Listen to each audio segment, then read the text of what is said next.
What is going on, guys? This is Esquilo here, and I'm bringing you guys my week 2 of the LBA. We're going up against Sophie and the Cincinnati Sylveons. And last season we lost against her in the 2-0. It was a very close 2-0, but she was basically in control of all the battle.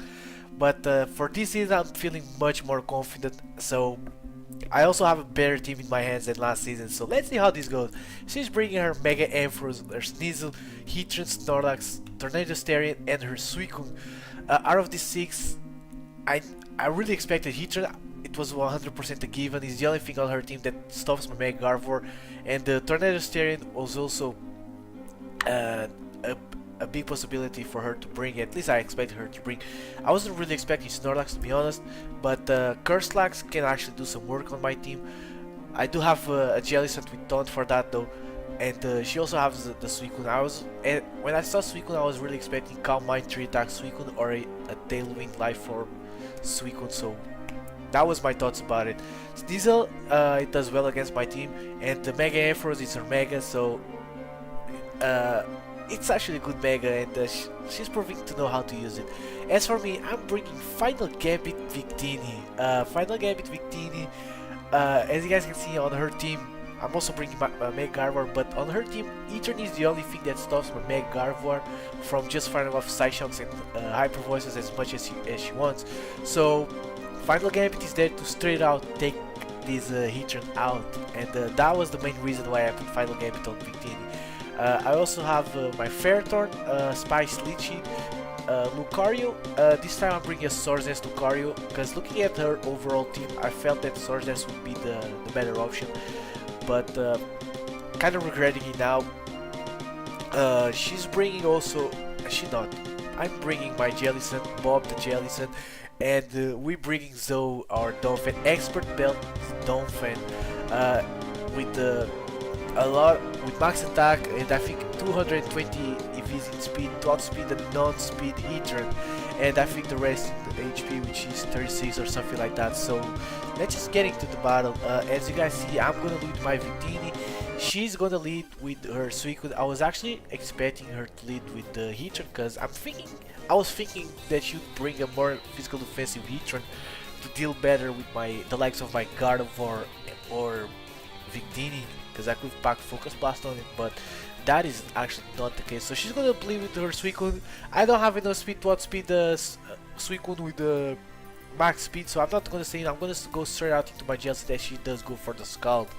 I do have that Water Absorb, so as for now, my Jellicent can completely wall this Suicune. So she's gonna bring in her Fabio, which is a Mega Ampharos, as I went for the Taunt. I didn't want her to get as many Calm Minds as she wanted to get, so Taunt was my best play at that point in my eyes. So she's gonna bring her in for. She knows I gotta switch out here, and I went straight up into my Donphan. And now that I'm thinking, I probably should have taken more time to this thought, because I still have my Mega Gardevoir that also resists the other main stab, which is Dragon Pulse, and she knows I have to switch out that Jellicent, so she just went for the Dragon Pulse, and she's gonna catch my Donphan. And I'm actually gonna leave on 15 HP, so that 36 Evising HP actually coming through. And because you guys know Mega Ampharos has Mode Breakers, so my 30 means nothing to it, so it would have straight out taken my Donphan. So I'm gonna go for the Earthquake, because I don't want to risk going for Rocks and just losing my Donphan just like that, because nobody can still put in some work against her team. So I'm gonna go for the Earthquake. She's bringing her Suicune. I do around 20 to 25%, so I'm really happy about it, and I'm gonna switch out once again into my Jellicent. If she goes for Shadow Ball here, she pretty much confirms that she is Calm Mind 3 attacks, but she actually goes for the Scald. So at this point, I still don't know what kind of Suicune she is, so I'm gonna go for the Willows here. I'm gonna expect her to bring in her Mega Ampharos once again on the Taunt, but she has to stay in, and she goes for the Calm Mind. And at this point it actually scared me a bit, because I'm slower than this Suicune, and if she gets to Calm Mind, I think it has the chance to actually shot my Jellicent with the Shadow Ball, so there is that as well. So I'm gonna go for the Taunt here on the next turn, and she knows this, and she will go straight out into her Fabio once again on the Taunt, not catching any damage. and this is looking bad for me because she's playing these Emperors really well, and what I'm gonna do here. Now I'm 100% sure that she will go for the Volt Switch here, so I'm pretty safe in bringing my Donphan here. Because last time I did bring Donphan, she went for the Dragon Pulse, so this time she probably predicted my Mega Around for the Dragon Pulse on me, even staying with Jellicent, and just went for the Volt Switch. So I'm able to get in my Donphan. I know this time she's not gonna stay in once again, and I'm gonna go for my Stealth Rocks, as she brings in her Tornadoes here, and here is a bit of a misplay on my part. I went for the Ice Shard.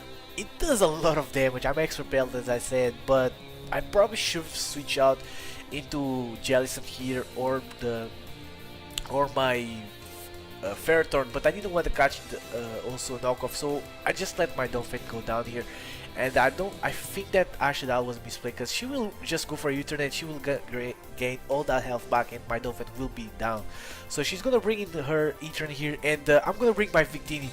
I don't think I mean, maybe it was dumb of me just bring Victini just like that because she knows something is up, and she's gonna switch out into her Suicune, and I just went for the final Gambit, and I do take out the Suicune, of course, because at that amount of HP, final Gambit is enough because I do have enough.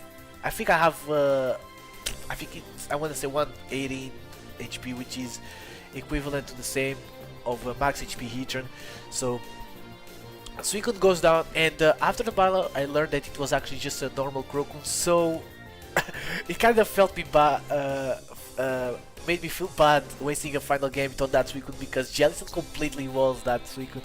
But it is what it is. Victini does get a kill, but it dies anyways. So I'm gonna bring my God of War here, knowing that she will bring either her Fabio or her Snorlax. One of the two would come in this turn.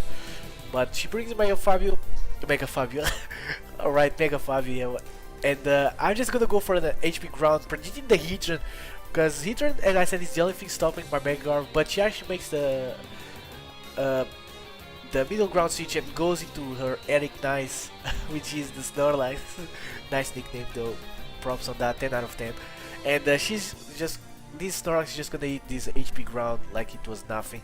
So I'm not gonna stay in because I know a return or a body slam will hurt, and I do have my Ferrothorn, and she actually shows me the Earthquake, and I was thinking at this time, okay, she might be, I don't know, 3 attacks with Fire Punch or something like that, but I know I can take a 1 Fire Punch. But what I'm gonna do here is I'm gonna predict the Heatran, because the Heatran is a pretty safe switch into this Ferrothorn, but she actually stays in and goes for the Curse, as I actually went for the Bulldoze here. On the inside, on the inside, I probably should have gone for a Spike here, and try and get a bit as much hazards as I could on her. But I was really thinking that Heatran was gonna come in, but it is what it is. And now she went for the Curse. I'm gonna go for a Lychee this next turn because I have no reason not to. I'm max HP, max defense Ferrothorn, and Earthquake is not stab, but it will still hurt a bit on my Ferrothorn. So I just went for the Lychee because I think I also have Protect. No, I lie, I don't have Protect. I'm sorry guys. So what I'm gonna do here is I'm gonna switch out into my Gems. I'm not too scared of these Snorlax just yet because Jellicent does have Taunt and Will-O-Wisp, so I can just stop it from resting.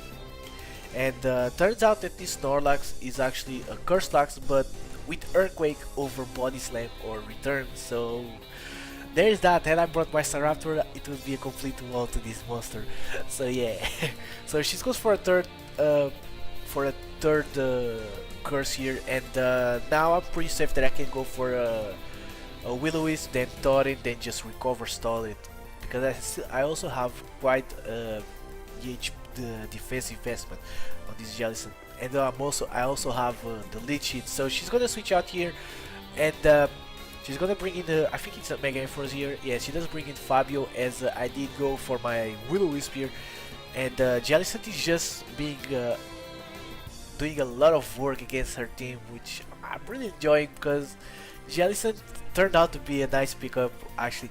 So I'm gonna go for the Will-O-Wisp here, and now I'm gonna go into my Ferrothorn. I know she will go for the Volt Switch, but I have nothing on my team that really wants to take a Volt Switch apart from these Ferrothorns, so there is that. And she does go for the Volt Switch, and now she will bring in her Heatran. Uh, Completely expected her to bring the Heatran, and I was really, at this point I was thinking, okay, we didn't see leftovers the last time Heatran was on the field, so I was thinking that it's either Scarf at this point or it's Shuka Berry for a potentially either Power Ground, Gardevoir, or Earthquake from Lucario, although I would go for Earthquake. Close combat, but she goes for the rocks here as I bring my Jensen, and it's my best switch into the Heatran at this point. And now I'm gonna go for the Hex because I wanna see what kind of Heatran this is. And she bringing her Snorlax once again on my Hex here, and she caught me here. And now she probably just came in for the Scald Absorber or something like that. And now I'm gonna go for the Will-O-Wisp as she brings in her Ampharos, and I was doing some calcs, and after this burn damage that this Fabio is gonna take from the burn, I actually went for the taunt here. I didn't go for a Will-O-Wisp, I lie. But at this point, Mega Ampharos is in range of a Hex, so I was gonna click Hex, and accidentally I clicked Will-O-Wisp, which means I'm gonna take this Thunderbolt to the face. I don't die, it's true, but it is super unfortunate because I'm now in range of a knockoff from a Sneasel, a knockoff from a Tornado Starion. Even though I do have the Combo Berry, I am super low. I do get a crit. Crit didn't really matter this time. She has enough speed to outspeed the no speed Jellicent, but I do have 16 Vs in speed in case she brought like a Fable or something. So she actually goes for the pursuit here. Lucky me, she didn't go for the knockoff, and I am gonna be able to leave, and I will burn this Sneasel, which means that this Sneasel becomes useless at this point. But unfortunately, the worst part about all this is that my Jellicent is now super low, that just dies to any hit. So unfortunately, Jellicent will die here. Even if I switch out, it will die to rocks upon switching. So I just have to let my Jellicent die. I just wait for the recover just in case she goes for a Swordsdance or something like that. So at this point, my only way is hoping that Heatran is indeed Shuka Berry and not Scarf, and that come in here with my Lucario and just go for 2 Swordsdance. Depends on the move that she goes for. She actually goes for the Icicle Crush. She misses the Icicle Crush, which means that I can guarantee get 2 Swordsdance unless I flinch on the second Ice Shard. I mean the Icicle Crush. So she's gonna go for the Icicle Crush. She's gonna hit this time, and we already saw that this Sneasel is Life Orb, so it will go down to Life Orb plus Burn. And Icicle Crush does nothing to my Lucario because it's Burn and it's resisted. And I'm able to get to +4, which means that now I can kill the Tornadoes after Stealth Rocks with extreme speed. I can easily kill the Heatran even if it's Chopo Berry, and I can kill the Snorlax because as you saw it's not Chopo Berry, it's leftovers. So she's gonna bring the Heatran here, and here is what I was thinking. I gotta stay in. I'm gonna go for the close combat. It turns out the Heatran is Scarf. Okay, you guys might be saying, okay, it's obvious Scarf. What other reason would someone send a Heatran on the Lucario at +4? But the thing is, if I switch out into my Mega Gardevoir, 2 Fire Blasts are enough to take it out. If I switch out into my Ferrothorn, it would definitely take it out. So I was hoping she would be Shuka Berry and bluff the Scarf, or she would actually miss the Fire Blast there. She didn't miss, Lucario goes down, so I think best play was definitely staying there with Lucario. So I just went for a Side Shock, predicting the switch, and side approach. I was thinking maybe going for the Calm Mind there would be the best option, but I just went for the Side Shock just in case she went into her Tornadoes. But she does bring in the Snorlax, so I'm just gonna take out the Snorlax, and Mega Gardevoir does get the first kill. Her second kill of the season, the first in this game, and she's gonna bring in her Heatran. I know I can leave a Flash Cannon. I know I cannot leave an Iron Hand though, but Turns out that she does have the flash cannon, and I know I will be able to live it. 5 HP, and the Eden Power Ground CC Scarf will be able to take it out from that range. I think even if it was max HP, max special defense, from that range that she was at, it was enough to take it out. So she has, all she has left is the tornadoes. Now, I'm gonna let my Gardevoir die here, and she's gonna show me the knockoff. Now, if she has Heat Wave, she can kill my Ferrethorn. If she has Superpower, I win this battle. Because she goes for Superpower, I will leave the Superpower, and I will take out these tornadoes. Now, Heat Wave does around 80 something percent to 101%. I'm not at full health, so she's gonna go for the Heat Wave. I'm hoping I live. I don't live, and we lose this battle. If I leave this Heat Wave, I would have taken out these tornadoes with the Gyro Ball, and we would have won 1-0. But Sophie overall, she won the match, and she deserved to win overall, in my opinion. But I don't think we played bad. Both of us made nice plays, nice doubles. Unfortunately for me, my secret weapon to take out this Heatran didn't work out, so it's unfortunate. I did waste the final gambit against the Suicune. It could have worked. It probably wouldn't work overall because she was Scarf, so she would have gone first, and she would have done a lot of damage to Victini, and final gambit wouldn't do enough to take out the Heatran. But it is what it is. The Lucario play, I really had to stay in. I had no other option. If I went into my Mega Gardevoir, I would have been too short, and Ferrethorn would have been straight out O-code. I only stayed in, hoping she was bluffing the Scarf and being Chuka Berry. I think even Chopper Berry we just take out from that range because I was at +4, and I was also expert belt. I also had I was a naive nature with Eden Power Ice for a possible Land Restarian. So this will be the battle, guys. We are now 0-2 with the differential of minus, I think it's -2 because we lost both battles by 0-1. Yeah, -2 differential. But we also started last season exactly like this. Both first 2 games, 2 losses, 0-1. But the next week we played the Leicester City Swaglets, and they are 1-1. So, but I'm pretty confident. I feel like we're playing way better this season than we were last season, and I'm pretty confident we can get a win at any week, to be honest. So this will be all for today, guys. I really hope you guys enjoyed. And next week, actually, I'm gonna try and live record the battle. I wanna see how it turns out, and if you guys do prefer after the live battles, I'll start doing them live instead of just post-com. But this will be all for today, guys. I really hope you guys enjoy. Please leave a like, comment, and subscribe, and I will catch you guys next time. So peace.